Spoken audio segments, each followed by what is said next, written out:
শ্রদ্ধেয় ভিউয়ার্স, আজকে আমি সূরা বাকারার 109 নম্বর আয়াত থেকে শুরু করব। আউযু বিল্লাহি মিনাশ শাইতানির রাজীম। বিসমিল্লাহির রহমানির রহিম। তোমরা কি তোমাদের রাসূলকে ওইরূপ প্রশ্ন করবে যেমন মূসাকে পূর্বে করা হয়েছিল, যে কুফরিকে ঈমানের পরিবর্তে গ্রহণ করে সে নিশ্চয় সরল পথ থেকে দূরে সরে পড়ে।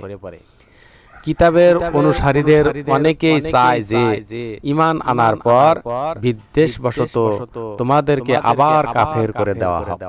সুস্পষ্ট হওয়ার পর ক্ষমা করো ও অপেক্ষা করো যে পর্যন্ত না আল্লাহ কোনো নির্দেশ প্রদান করেন। নিশ্চয় আল্লাহ সবকিছুর উপরে মহাশক্তিমান।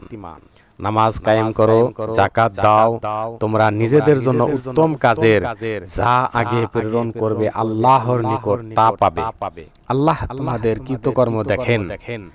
তারা বলে ইহুদি বা খ্রিস্টান ছাড়া বেহেশতে প্রবেশ করতে পারবে না, এটা তাদের অলীক কল্পনা। আপনি বলুন, যদি সত্যবাদী হও তবে প্রমাণ পেশ করো। হ্যাঁ, যে কেউ আল্লাহ হতে সমর্পিত এবং সৎকর্ম পরায়ণ হয় তবে তার ফল রয়েছে তার রবের নিকট, আর তাদের নেই কোনো ভয়, আর না তারা দুঃখিত হবে। ইহুদিরা বলে খ্রিস্টানরা সত্যের উপর নেই, খ্রিস্টানরাও বলে ইহুদিরা সত্যের উপর নেই, অথচ তারা সবাই কিতাব পাঠ করে। এমন কি করেই যারা কিছু জানে না তারাও তাদের কথা অনুরূপ বলে। তারা যা নিয়ে মতভেদ করেছিল আল্লাহ কিয়ামতের দিন সেসবের মীমাংসা করে দেবেন। যে ব্যক্তি আল্লাহর মসজিদে আল্লাহর নাম নিতে বাধা দেয় এবং তা বিনাশের চেষ্টা করে, তার চেয়ে বড় জালিম আর কে আছে? তাদের ওতে প্রবেশ করা উচিত ছিল না, ভীত সন্ত্রস্ত না হয়ে।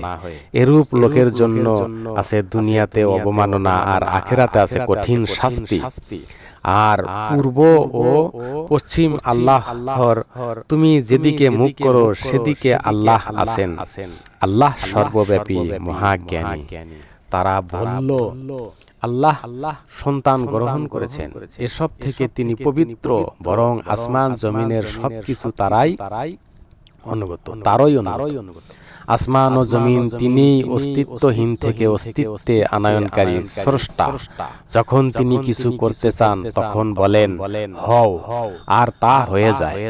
আর যারা কিছু জানে না তারা বলে আল্লাহ আমাদের সঙ্গে কথা কেন বলে না, বা কোনো নির্দেশ কেন আসে না? পূর্বের লোকেরাও তাদের মতো বলতো, তাদের সকলের অন্তর এইরূপ।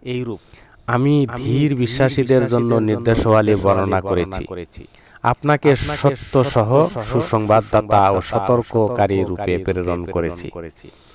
আর জাহান্নামীদের বিষয় আপনাকে কৈফিয়ত দিতে হবে না, আপনার প্রতি কখনো সন্তুষ্ট হবে না ইহুদি ও খ্রিস্টানরা যতক্ষণ না তাদের ধর্ম অনুসরণ করে। বলুন, আল্লাহর পথ নির্দেশই প্রকৃত পথ। জ্ঞান লাভের পর আপনি যদি তাদের প্রবৃত্তির অনুসারী হন তবে আল্লাহর কবল থেকে আপনার কোনো উদ্ধারকারী বা সাহায্যকারী পাবেন না।